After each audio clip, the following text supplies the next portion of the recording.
महाभारत के युद्ध से बलराम क्यों थे गायब? बलराम को महाभारत युद्ध से किसने बाहर किया? क्यों महाभारत युद्ध में ही बलराम को जाना पड़ा तीर्थ यात्रा पर? क्या श्री कृष्ण और बलराम के बीच होने वाला था युद्ध? क्यों आ गया था बलराम को पांडवों पर क्रोध? दोस्तों, ये ऐसे सवाल हैं जो कभी भी किसी को भी उलझा सकते हैं। हालांकि आज हम आपको इन सवालों के जवाब महाभारत में होने वाली घटनाओं के आधार पर देंगे।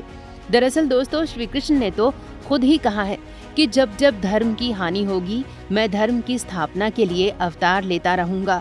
तो अर्जुन और पांडवों की तरफ श्री कृष्ण का झुकाव इसलिए तो था ही कि अर्जुन उनका सखा था, लेकिन सबसे बड़ी बात ये भी थी कि पांडवों की तरफ धर्म था और वे अपने धर्म की लड़ाई लड़ रहे थे। दोस्तों, भगवान श्री कृष्ण अर्जुन की बात किस कदर मानते थे, इसका अंदाजा तो इस बात से लगाया जा सकता है कि उन्होंने अर्जुन के साथ मिलकर अपनी बहन सुभद्रा का ही अपहरण कर लिया था, जबकि बलराम जी ये चाहते थे कि सुभद्रा की शादी दुर्योधन से हो। दोस्तों, जितना प्रेम और लगाव श्री कृष्ण को पांडवों और अर्जुन के प्रति था, उतना ही अगाध प्रेम बलराम को दुर्योधन और दुशासन से था, क्योंकि बलराम जी न केवल अपनी बहन सुभद्रा का विवाह दुर्योधन से करवाना चाहते थे, बल्कि अपनी लड़की की शादी दुर्योधन के लड़के से भी करवाना चाहते थे।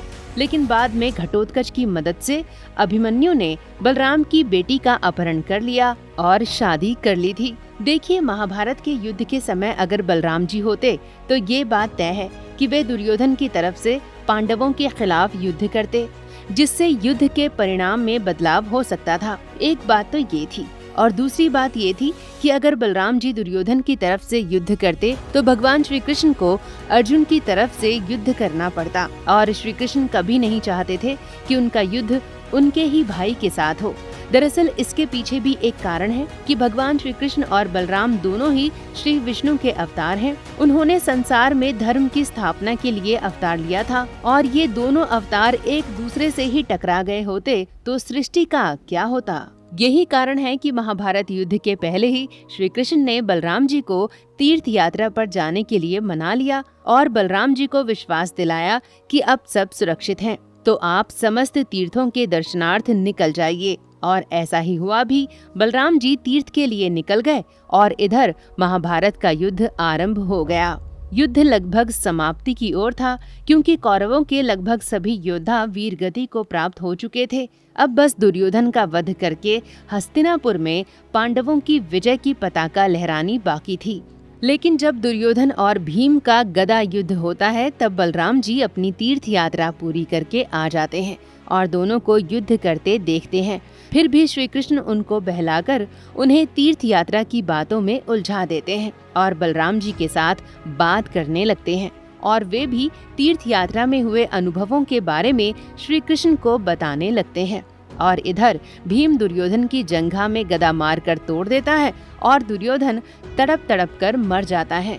दोस्तों, ये समाचार जब बलराम जी को मिलता है तो बलराम जी भीम का वध करने के लिए आगे बढ़ते हैं और श्री कृष्ण उन्हें फिर से रोक लेते हैं और दुर्योधन के कुकर्म और भीम की प्रतिज्ञा के बारे में बताते हैं, जिसकी वजह से बलराम जी भीम को मारने से तो इनकार कर देते हैं, लेकिन ये जरूर कहते हैं कि मुझे हमेशा गर्व रहेगा कि दुर्योधन मेरा शिष्य था और भीम, मैं तुम्हें अपना शिष्य कहने से हमेशा शर्मिंदा रहूंगा।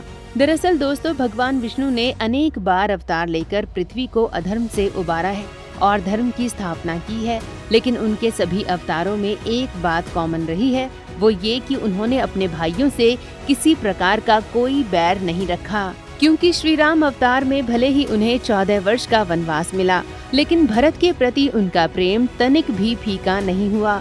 उन्होंने कभी अपने भाई भरत को इसका जिम्मेदार नहीं माना। ठीक इसी तरह से श्री कृष्ण ने महाभारत युद्ध के ठीक पहले बलराम जी को तीर्थ यात्रा पर भेजने की योजना बनाई, क्योंकि उन्हें पता था कि अगर बलराम जी यहाँ होंगे तो वे कौरवों के पक्ष से ही पांडवों के खिलाफ युद्ध करेंगे, जो पांडवों की हार का मुख्य कारण होगा। और अगर इस युद्ध में श्री कृष्ण भी शस्त्र उठाते तो दोनों भाइयों में युद्ध होता, जो कि सृष्टि के नियमों के खिलाफ है। तो दोस्तों, कृष्ण बलराम दोनों ही भगवान विष्णु के अवतार हैं और उन्हें समय के साथ चलना और समय को अपने साथ चलाना दोनों आता है। आपको अगर हमारा वीडियो पसंद आया हो तो इसे लाइक और शेयर जरूर करें। और हाँ, अभी तक आपने अगर चैनल को सब्सक्राइब नहीं किया है तो प्लीज इसे सब्सक्राइब जरूर कर लें। धन्यवाद आपका।